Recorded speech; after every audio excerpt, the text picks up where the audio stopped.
নমস্কার বন্ধুরা, আজকের ভিডিও আলোচনার বিষয় হচ্ছে সূর্যগ্রহণের দিন রাশি পাল্টাচ্ছে শনি। 3 রাশির জীবনে ঘটবে সংকট। ভালো থাকতে মেনে চলুন 12টি টোটকা। 29শে মার্চ 2025 শনিবার শনিদেব কুম্ভ রাশি থেকে মীন রাশিতে প্রবেশ করবেন। এর ফলে মেষ, কুম্ভ এবং মীন রাশিতে 7.5-এর প্রভাব পড়বে।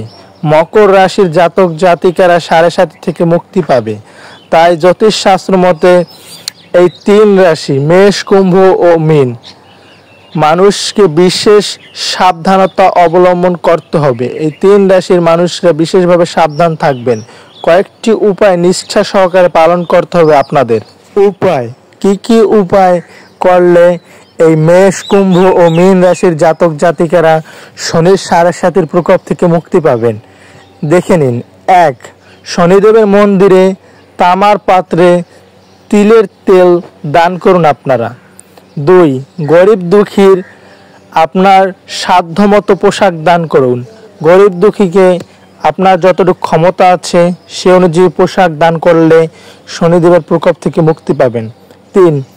যে কোনো মানুষকে আপনার সাধ্যমতো লোহার জিনিস, কালো পোশাক, কাঁচা ছোলা, কম্বল, কলা, সরষের তেল এবং অর্থ দান করুন। এতে শনিদেব সন্তুষ্ট হবেন, আপনাদের 7.5-এর প্রকোপ অনেক কমে যাবে। 4. রাস্তাঘাটে সাবধানতা অবলম্বন করে চলুন। যাদের গাড়ি আছে গাড়ি চালানোর সময় বিশেষ সাবধানতা অবলম্বন করতে হবে আপনাদের। 5. বেশি রাত করে বাড়ির বাইরে একা থাকবেন না। রাত করে বাড়ির বাইরে থাকা যতটা সম্ভব এড়িয়ে চলতে হবে আপনাদের। 6. শনিদেবের সকলের ধীরতার পরীক্ষা নেয়, তাই যে কোনো কাজ খুব সংযতভাবে করতে হবে। কোনো অন্যায় কাজ করবেন না এই শনির 7.5-এর সময়। 7. আইনি কাজ থেকে দূরে থাকুন এবং নেশা জাতীয় দ্রব্য গ্রহণ করা থেকে বর্জন করুন আপনারা। নেশা জাতীয় দ্রব্য সেবন করবেন না, এটা যতদূর সম্ভব শনির 7.5-এর প্রকোপে এটি বর্জন করুন। 8. নিজের কর্মক্ষেত্রে খুব বুদ্ধি করে চলুন।